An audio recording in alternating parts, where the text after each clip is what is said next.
మీరు రకరకాల గ్రామాల నుంచి, చుట్టుపక్కల గ్రామాల నుంచి వచ్చారు. మీ గ్రామాలలో మీరు ఒక మాదిరికరమైన జీవితాన్ని జీవించినప్పుడు, మీరు ఒక ప్రత్యేకమైన జీవితం జీవించినప్పుడు వాళ్ళు కనుక్కుంటారు, వీళ్ళు ఎక్కడికి వెళ్తున్నారు, ఏ సంఘానికి వెళ్తున్నారు, ఓ వీళ్ళలో చాలా ప్రత్యేకత ఉంది, నేను కూడా అక్కడికి వెళ్ళాలని బయలుదేరతారు. నేను కూడా ప్రభుని నమ్ముకోవాలి, ప్రభుని నమ్ముకున్న తర్వాత వీళ్ళలో చాలా మార్పు నేను చూశాను, నేను కూడా వెళ్ళాలని వారు కూడా నీ వెనకాలే వస్తారు. ఈ అంతియోకియ సంఘము ఆ పట్టణాన్నంతా ప్రభావితం చేయడానికి గల మొదటి కారణం ఏంటంటే, అది క్రీస్తు వలె ఉండడానికి ఎదిగింది, క్రీస్తును పోలి నడుచుకుంది, క్రీస్తును వారిలో చూపించింది. అందుకనే ఆ సంఘము ఆ చుట్టూ ఉన్న పట్టణాన్ని ప్రభావితం చేసింది. మనం కూడా మన చుట్టూ ఉన్న వారిని ప్రభావితం చేయాలి అనంటే, వారిని కూడా క్రీస్తు మార్గంలోనికి మనం నడిపించాలంటే క్రీస్తు వలె మనము ఉండాలి. ఆ విధంగా ఉండడానికి మనము ఎదగాలి అని కూడా వాక్యం మనకి జ్ఞాపకం చేస్తుంది. రెండవ అంశముగా మనము చూద్దాం. రెండవ అంశముగా చూసినట్లయితే, ఈ అంతియోకియ సంఘము ఆ పట్టణాన్ని అంత ప్రభావితం చేయడానికి గల రెండవ కారణం ఏంటంటే, ఆ సంఘము ప్రార్థనయందు, ఉపవాసమయందు ఆసక్తి కలిగి ఉన్న సంఘం. The church that is passionate about prayer and fasting. Prayer విషయంలోనూ ఫాస్టింగ్ విషయంలోనూ అదొక ప్యాషన్ కలిగి ఉంది. హల్లెలూయా. ఒక ఆసక్తిని కలిగి ఉంది, ఒక తీవ్రతను కలిగి ఉంది. చూడండి, ముందుగా వాక్యాన్ని మనం చదువుకుందాం. అపోస్తల కార్యములు 13వ అధ్యాయము 2-3 వచనాలు మనం చదువుదాం. వారు ప్రభువును సేవించుచు ఉపవాసము చేయుచుండగా, వారు ప్రభువుని సేవించుచు ఉపవాసము చేయుచుండగా పరిశుద్ధాత్మ నేను బర్నబాను సౌలును పిలిచిన పని కొరకు వారిని నాకు ప్రత్యేకపరచుడని వారితో చెప్పెను. అంతటా వారు ఉపవాసముండి ప్రార్థన చేసి వారి మీద చేతులుంచి వారిని పంపిరి. దేవుని నామమునకు మహిమ కలుగును గాక. ఈ అంతియోకియాలో ఉన్న సంఘము వారు ఉపవాసం ఉండడంలోనూ ప్రార్థించడంలోనూ చాలా చాలా ఆసక్తి కలిగి ఉన్నారు. ఏ విషయంలో వారు ఉపవాసం ఉన్నారు, ఏ విషయంలో వారు ప్రార్థించేవారుగా ఉన్నారు అని అంటే, అక్కడ వచ్చిన సందర్భం ఏంటంటే, ఆ రోజుల్లో సంఘములో నుంచే కొంతమందిని సువార్త చేయడానికి బయటికి పంపించేవారు. సంఘంలో నుంచే కొంతమంది బాగా దైవభక్తి కలిగిన వారు ఉంటారు కదా, సేవ ఆసక్తి కలిగిన వారు ఉంటారు కదా, అటువంటి వారిని ఎన్నుకుని వారిని బయటికి పంపించి సువార్త ప్రకటించేవారు. కాబట్టి ఈ అంతియోకియ సంఘంలో కూడా వారికి ఒక ఆలోచన వచ్చింది, మనం ఇప్పుడు ఎవరిని పంపిద్దాం సేవ చేయడానికి అని అంటే, ఎవరిని పంపించాలో వాళ్ళకి ఆలోచన రావట్లా. వెంటనే సంఘమంతా ఉపవాసం ఉండి ప్రార్థన చేయటం మొదలుపెట్టారు. ఆమేన్. ఎప్పుడైతే వారు అలాగ ఉపవాసం ఉండి ప్రభువుని సేవిస్తూ ప్రార్థన చేస్తూ ఉన్నారో, పరిశుద్ధాత్మ దేవుడు వచ్చాడు. పరిశుద్ధాత్మ దేవుడు వచ్చి అంటున్నారు, బర్నబాను సౌలును నా పని కొరకు ప్రత్యేకపరిచి అభిషేకించి పంపించండి అని చెప్పారు. వెంటనే పౌలును బర్నబాను లేపి వారి మీద చేతులుంచి ప్రార్థన చేసి వారిని సేవ కొరకు పంపించినట్లుగా ఇక్కడ మనం చూస్తూ ఉన్నాం. అయితే ఈ వాక్యం ద్వారా మనం నేర్చుకోవలసిన విషయం ఏంటంటే, వీళ్ళు ఏ విషయంలోనైనా దేవుని చిత్తము తెలుసుకోవాలి అన్నప్పుడు, దేవుని ఇష్టం తెలుసుకోవాలన్నప్పుడు వాళ్ళకి ఏం చేయాలో ఆలోచన రాని సమయములలో వాళ్ళు ఏం చేసేవారో తెలుసా? వెంటనే ఉపవాసం ఉండి ప్రార్థన చేసి దేవుని చిత్తం కొరకు కనిపెట్టేవారు, దేవుని చిత్తాన్ని తెలుసుకునేవారు. ఆమేన్. ఇలా అస్తమాన ఉపవాసం ఉండి ప్రార్థన చేయడం వలన ఆ పట్టణానికి వాళ్ళు ఏం తెలియచేశారు అని అంటే, మేము ప్రతి విషయానికి దేవుని మీద ఆనుకుని జీవిస్తాం, మా ఇష్టం చెయ్యం, మాకు వచ్చిన ఆలోచన ప్రకారంగా మేము చెయ్యం, ప్రతి విషయంలో దేవుని మీద ఆనుకుని ఆయన చిత్త ప్రకారంగా నడుస్తాము అని ఆ పట్టణస్థులు తెలుసుకునేలాగా చేశారు వాళ్ళు. మన సంఘము ప్రార్థించుటయందు ఉపవసించుటయందు ఆసక్తి కలిగి ఉండాలి. ప్రార్థన అంటే కొంతమందికి విసుగు. ఒక 3 రోజులు ఉపవాస ప్రార్థన లైన్గా పెట్టామనుకోండి, కొంతమందికి విసుగు. అంటూ ఉంటారు, వీళ్ళకి ఏం పని పాట లేదు, అస్తమాను ప్రార్థనలు పెట్టేస్తున్నారు అని అనుకుంటూ ఉంటారు కొంతమంది. కానీ సంఘములో ఏ విధమైన ప్రార్థన జరిగినా, అది ఏ రకమైన ప్రార్థన అయినా ఆసక్తితో మనము పాల్గొనే వారంగా ఉండాలి. ఆల్రెడీ నేను గత వారం చెప్పాను కదా, మనమందరం ఏకీభవించి ప్రార్థన చేసే వారంగా ఉండాలి. సంఘం కొన్ని సందర్భాలలో ఉపవాసం ఉండి ప్రార్థన చేసే పరిస్థితి కూడా మనకు వస్తుంది. అప్పుడు కూడా మనమందరం కూడా కలిసి ఉపవాసం ఉండి ప్రార్థన చేసే అనుభవంలోనికి మనం వెళ్ళాలి. ఆమేన్. ప్రతి విషయానికి మనము దేవుని మీద ఆనుకోవాలి, దేవుని మీద మనం ఆధారపడాలి. ఆయన మీద మనం ఆనుకుని, ఆయన మీద ఆధారపడి మనం అడుగులు ముందుకు వేసినప్పుడు ఖచ్చితంగా మనము విజయం చూస్తాం. మన ఆలోచనల ప్రకారంగా వెళితే అపజయమే, మనకి నచ్చినట్లుగా మనం వెళితే అపజయమే. కానీ దేవుని చిత్త ప్రకారంగా నడిస్తే మాత్రం ఎన్నటికీ విజయమే. ఆమేన్. ఏ విషయమైనా సరే మనము ప్రార్థన చేసుకోవాలి. ముందుగా సంఘములో ఉన్న బిడ్డలారా, మీ కుటుంబంలో ఏ సమస్య వచ్చినా, ఏ ఇబ్బంది వచ్చినా మనుషుల దగ్గరికి పరిగెట్టవద్దు. మనుషుల సహాయము మనకి వ్యర్థం. మనం ఆధారపడవలసింది దేవుని మీద. వెంటనే నువ్వు మోకరించి ప్రార్థన చేయి. ప్రార్థన జరిగించలేనిదంటూ ఏది కూడా లేదు. ప్రార్థన అసాధ్యమైన కార్యాలను సాధ్యపరుస్తుంది. ప్రార్థన మన పరిస్థితులన్నిటినీ మార్చివేస్తుంది. దేవుని కృప మనం పొందుకోకపోవడానికి గల కారణం ఏంటంటే మనం ప్రార్థన చేయం. అటు ఇటు పరుగులాడతాం, కంగారు, టెన్షన్. మనుషుల చుట్టూ మనం కంగారుగా తిరుగుతూ ఉంటాము. కానీ దేవుని సన్నిధిలోనికి వెళ్ళి మనము ప్రార్థన చేయం. మనము ప్రార్థన చేయాలి. ఒక్కొక్కసారి ప్రార్థన చేసిన వెంటనే కార్యము జరగవు. అటువంటి సమయములలో ఉపవాసము దానికి జోడించాలి. సంఘములో ఉన్నవారు, క్రీస్తుని అంగీకరించిన వారు కనీసం వారానికి ఒక్కసారైనా ఉపవాసం ఉండాలి. తెలుసా మీకు అది? యేసు ప్రభువులో నిజంగా నడిచేవారు కనీసం వారానికి ఒక్కసారైనా ఉపవాసం ఉండాలి. నిజానికి నిజము కాని దేవుళ్ళని ఆరాధించేవారే చాలా నిష్ఠగా ఉంటారు. వాళ్ళు ఎంత నిష్ఠగా ఉంటారు, ఈరోజు అది తినం, ఈరోజు మేము ఉపవాసం అంటూ ఉంటారు. నిజము కాని దేవుణ్ణి ఆరాధించేవారే అంత నిష్ఠగా ఉంటే, నిజమైన దేవుణ్ణి, సర్వశక్తిగల దేవుణ్ణి, సర్వ సృష్టిని సృష్టించిన సృష్టికర్త అయిన దేవుణ్ణి ఆరాధిస్తున్న మనము ఇంకెంత నిష్ఠగా ఉండాలి, ఇంకెంత భక్తిగా ఉండాలి, ఇంకెంత భక్తి శ్రద్ధలతో ఆయన మీద మనం ఆధారపడాలి. కనుక మీ జీవితాలలో ఏ అవసరత వచ్చినా, ఏ ఇబ్బంది వచ్చినా ఫోన్ ఒకటి మనకు తయారుగా ఉంటుంది. అందులో ఇప్పుడు వరకు అయ్యగారి నెంబర్కి ఫోన్ చేశారేమో మీరు, ఏ ఇబ్బంది వచ్చినా. లేక కొంతమంది సేవకుల నెంబర్ మన దగ్గర ఉంటుంది. హల్లెలూయా.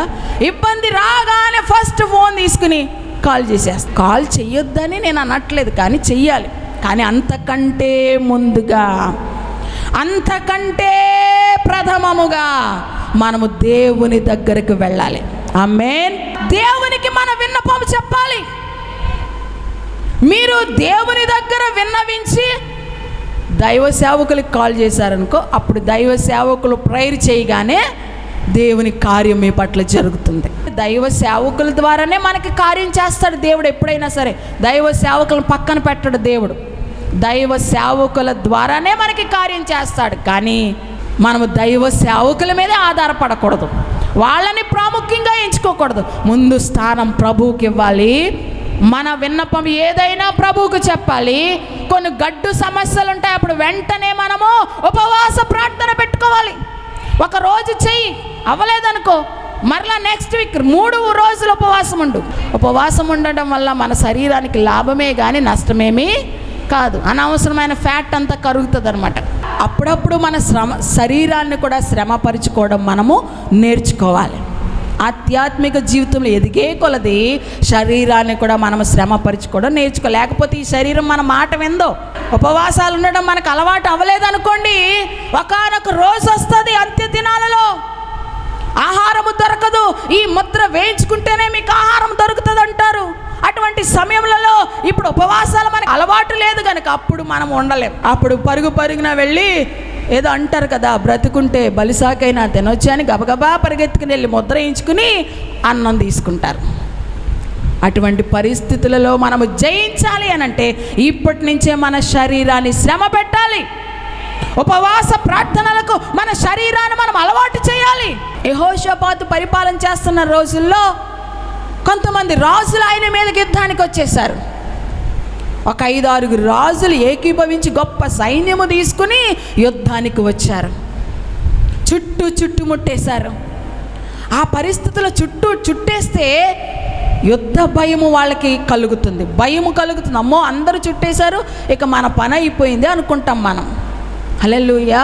పరిస్థితులు మన చుట్టుముట్టేసినప్పుడు, అవి మనల్ని అటు ఇటు కదలకుండా చేసేసినప్పుడు, ఇక మనకు అపజయమే అని అనుకున్నప్పుడు భయపడకూడదు, కంగారు పడకూడదు. ఈ యెహోషాపాతు రాజు ఏం చేశాడో తెలుసా? వెంటనే ఉపవాసం ఉండి ప్రార్థన చేయడం మొదలుపెట్టాడు. చేతులెత్తి స్తోత్రం చెప్పండి. హల్లెలూయా. శత్రువులు చుట్టుముట్టేసిన మొదట కొంచెం భయపడిన తర్వాత హృదయాన్ని నిబ్రం చేసుకుని వెళ్ళి ఉపవాసం ఉండి ప్రార్థన చేశాడు. దేవా నీవే నాకు దిక్కు అని అడిగాడు. నీవు తప్ప నాకు సహాయం చేసేవారు ఎవరు లేరు, నీవే నాకు దిక్కు అని ప్రార్థన చేయగానే దేవుడు అంటాడు, భయపడకు, గొప్ప కార్యం నేను శత్రువులందరూ ఓడిపోతారు అన్నారు. మీరు చేయవలసిన పనల్లా కూడా నన్ను స్తుతించండి అన్నారు. అప్పుడు స్తుతించే వారిని కొంతమందిని ఏర్పాటు చేశారు. వాళ్ళందరూ కలిసి స్తుతి చేయుచుండగా దేవుడు యుద్ధము చేయడం ప్రారంభించాడు. ఆమేన్. మూడవదిగా మనము చూసినట్లయితే ఆ సంఘములో ఉన్న 3వ లక్షణం ఏంటి అనంటే, అంతియోకియ సంఘములో ఆ సంఘము సువార్త ప్రకటించుచున్న సంఘం. అపోస్తల కార్యములు 11వ అధ్యాయము 20వ వచనం. ప్రియులు కొందరును కురేనీయులు కొందరును వారిలో ఉండిరి. వీరు అంతియోకియకు వచ్చి గ్రీసు దేశపు వారితో మాట్లాడుచు ప్రభువైన యేసును గూర్చిన సువార్త ప్రకటించిరి. హల్లెలూయా. 13వ అధ్యాయం 5వ వచనం కూడా మనం చదివితే అక్కడ కూడా ఉంటుంది. వారు సలామీలో ఉండగా యూదుల సమాజ మందిరములలో దేవుని వాక్యము ప్రచురించుచుండిరి. ఆ సంఘములో ఉన్నవారు ఏం చేస్తున్నారంట? సువార్త ప్రకటిస్తున్నారు, దేవుని వాక్యమును ప్రచురిస్తున్నారు. సువార్త అంటే శుభవార్త, మంచి వార్త. యేసయ్యను గూర్చినటువంటి వార్త చాలా మంచి వార్త. ఆ శుభవార్తను, యేసయ్యను గురించినటువంటి వార్తను మనము ప్రకటించే వారంగా ఉండాలి, ప్రచురము చేసే వారంగా ఉండాలి. సువార్త ప్రకటించే పని కేవలం సేవకులదే అనుకుంటారు కొంతమంది. హల్లెలూయా. సువార్త ప్రకటించే పని సేవకులది మాత్రమే కాదు, క్రీస్తుని అంగీకరించిన ప్రతి ఒక్కరి బాధ్యత ఇది. ఆమేన్. నీవు నమ్మిన ప్రభువు ఎంత గొప్పవాడో, నీవు ఆరాధిస్తున్నటువంటి ఆ క్రీస్తు మహిమైశ్వర్యము గలవాడో, మహత్యము గలవాడో ఇతరులకు చెప్పడమే సువార్త. సేవకుల్లాగా మనం కూడా ఒక సంచి తగిలించుకుని వెళ్ళిపోవాలన్నది కాదు సువార్త. సువార్త అంటే నీ ఇరుగు పొరుగు వారికే క్రీస్తుని గురించి మెల్లిమెల్లిగా చెప్పడం నువ్వు అలవాటు చేసుకోవాలి. ఎవరి గురించైనా ఒక చెడ్డ వార్త తెలిసిందనుకోండి, పని గట్టుకుని మరీ వెళతాం అవతలింటికి. మనకేం పని లేకపోయినా పని గట్టుకుని మరీ వెళ్ళి ఫలానా ఆవిడ ఇలాగంట, చెడ్డ వార్తలు మోసుకెళ్తాం. పోనీ అక్కడితో ఆగిపోతుందా? ఆవిడ ఒక నలుగురికి చెప్తుంది, ఈ ఒక్క ఆవిడతో ఆగదు కదా, ఇంకో నలుగురికి చెప్తుంది. హల్లెలూయా. మంచి వార్త గుమ్మములో బయలుదేరేసరికంట చెడ్డ వార్త ఊరంతా చుట్టేసి వచ్చేస్తుంది. అంత ఫాస్ట్ నెట్వర్క్ చెడ్డ వార్త. చెడ్డ వార్తలు మోసేవారంగా మనం ఉండకూడదు. ఒక మంచి వార్త మన దగ్గర ఉంది, శుభ వర్తమానము మన దగ్గర ఉంది. రక్షకుడు ఉన్నాడు, మీ పాపముల నుంచి మిమ్మల్ని విడుదల చేసేవాడు, మీ బాధలలో నుండి మిమ్మల్ని విడుదల చేసేవాడు, మీ బలహీనతలలో మిమ్మల్ని స్వస్థపరిచేవాడు మీకున్నాడు అని చెప్పడమే సువార్త. పోనీ అంతకీ దేవుని వాక్యాలు ఏమి నీకు చెప్పడం రాలేదనుకో, దేవుడు నీ పట్ల చేసిన మేలులే ఉంటాయి కదా. దేవుడు నేను ఆయన నమ్ముకున్న తర్వాత ఇంత గొప్ప కార్యం జరిగింది అని పక్క వాళ్ళకి చెప్పావనుకో, వాళ్ళకు కూడా దేవుని మహిమ తెలుస్తుంది, వాళ్ళకు కూడా దేవుని గొప్పతనం తెలుస్తుంది. హల్లెలూయా. మరి ఎప్పుడైనా ఒక్కసారైనా నీ ఇరుగు పొరుగు వారికి సువార్తను ప్రకటించడానికి ప్రయత్నం చేశావా? యేసయ్యను గురించి చెప్పడానికి ప్రయత్నం చేశావా? ప్రయాణాల్లో వెళ్తూ ఉంటాం, కొంతమంది ప్రయాణాలు చేసినప్పుడు కూడా ఖాళీగా ఉండదు నోరు, ఏదో లేక పక్క వారిని కదిపి అడుగుతూ ఉంటారు, ఏ అమ్మాయి, ఏ ఊరు, ఎక్కడికి వెళ్తున్నావు, ఎంతమంది పిల్లలు, ఇవన్నీ వీళ్ళకి ఎందుకంట, మీ అత్తగారు బాగానే చూసుకుంటుందా? అనవసరమైన సంభాషణ అంతా కూడా వేసే బదులు ఆ టైంలో క్రీస్తుని గురించి చెప్తే అది ఎంతో దేవుడు సంతోషిస్తాడు. క్రీస్తుని గురించి ప్రకటించే వారంగా మనం ఉండాలి. క్రీస్తు వాక్యాన్ని లేక ఆయన గురించినటువంటి వార్తను ప్రచురము చేసే వారంగా ఉండాలి. ఆమె నీవే సువార్త ప్రకటించాలి, నీవే ఆ వార్తను ప్రకటించాలి, యేసయ్య గురించి చెప్పాలి ఇతరులకు. మరి ఎప్పుడైనా అలా మనము ప్రకటిస్తున్నామా? నీ పట్ల చేసిన మేలులు సాక్ష్యం అంటే ఇక్కడే చెప్పడమే సాక్ష్యం కాదు. ఇక్కడ ఒక నిలబడి 2 ముక్కలు చెప్పేసాక సాక్ష్యం అయిపోయింది అని అనుకుంటాం. మనం ఇక్కడ చెప్తే సంపూర్ణం కాదు. ఇక్కడ ఉన్న వాళ్ళందరూ విశ్వాసులే. హల్లెలూయా.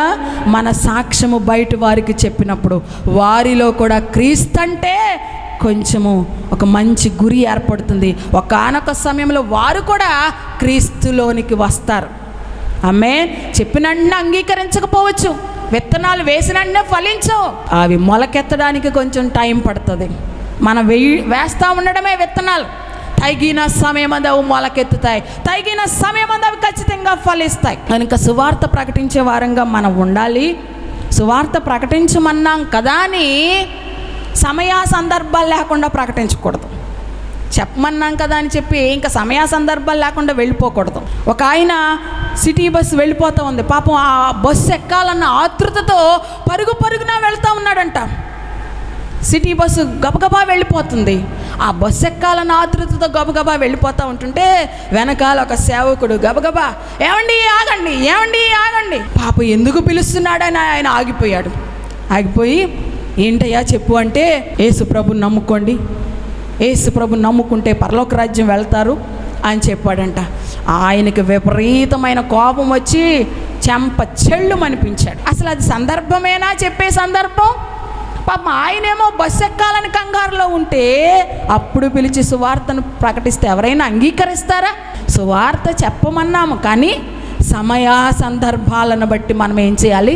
చెప్పాలి.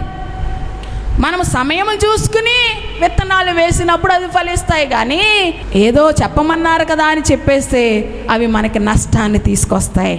కనుక సంఘము మనము ప్రభావితం చేయాలి అని అంటే బయట వారిని కూడా మన వంతుగా మనం కూడా క్రీస్తుని గురించి ప్రచురం చేయాలి. మీ సాక్ష్యాలే పక్కవారికి చెప్పండి, అదే వాళ్ళని క్రీస్తు వైపు నడిపిస్తుంది. ఆమేన్. ఇక చివరిగా ఆ సంఘములో ఉన్న ఒక మంచి లక్షణం ఏంటంటే ద చర్చ్ దట్ గివ్స్, అంటే ఇచ్చే సంఘముగా అది ఉంది.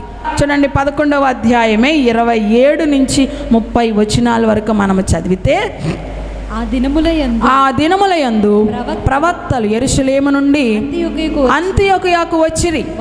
వారిలో అగబు అను ఒకడు నిలువబడి భూలోకమంతటా గొప్ప కరువు రాబోచున్నదని ఆత్మ ద్వారా సూచించెను.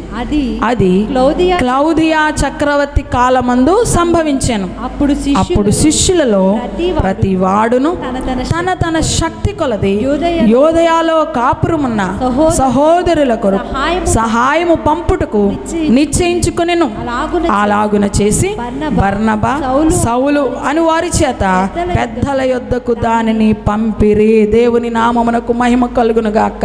ఒకానొక సమయంలో ఒక ప్రవక్త ఉండేవారు. ఆయన ఏమని ప్రవచించారు అని అంటే, భూలోకంలో ఒక గొప్ప కరువు రాబోతుంది అని ప్రవచించారు. ఆ కరువు ఆయన ప్రవచించినట్లుగానే నిజంగానే వచ్చింది. క్లౌదియా చక్రవర్తి కాలంలో కరువు వచ్చింది.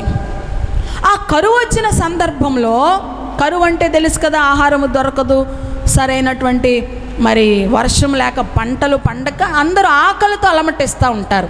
అటువంటి సమయంలో అంతియొకయలో ఉన్న శిష్యులు ఏమని ఆలోచన చేసుకున్నారంటే, యోదయాలో మన సహోదరులు ఉన్నారు కదా, మన వలె క్రీస్తుని అంగీకరించిన సహోదరులు ఉన్నారు కదా. ఈ కరువు కాలంలో వారు ఇబ్బంది పడిపోతారేమో, వారికి అన్నం లేకుండా వారు బాధపడతారేమో, గనుక మన దగ్గర నుంచి వారికి సహాయం పంపిద్దాము అని చెప్పి వీళ్ళందరూ కూడా ఏం చేశారు, కలెక్ట్ చేశారు. శిష్యులందరి దగ్గర, అంటే సంఘం అంతా మనీ కలెక్ట్ చేసి అది బర్నబా గారు పౌలు గారి చేత ఆ యోదయాలో ఉన్న సహోదరులకు అవి పంపించారు. దేవునికి మహిమ కలుగును గాక. ఎక్కడో యోదయాలో ఉన్న వారికి కరువు వస్తే మేమెందుకు పట్టించుకోవాలి అనుకోలేదు ఈ సంఘస్థులు. తోటి సహోదరుల కొరకు ఇచ్చేవారిగా ఉన్నారు. దేవుని నామమునకు మహిమ కలుగును గాక. మనము ఇచ్చే విషయంలో కూడా మనము దాతృత్వము కలిగి ఉండాలంట. బైబిల్లో ఇంకొక సంఘం గురించి ఉంది, మాసిదోనియా సంఘం. వారంట నిరుపేదలంట. మాసిదోనియాలో ఉన్న సంఘము వారు ఎలాంటి వారంట, పేదలు కాదు, నిరుపేదలు, అంటే మరీ కడు పేదలు అన్నమాట. అటువంటి వారు దాతృత్వము చేసే విషయంలో మాత్రము విస్తరించారని వాక్యంలో ఉంటుంది. 2 కొరింథీ 8వ అధ్యాయంలో ఉంటుంది ఆ వాక్యం మనకి. హల్లెలూయా.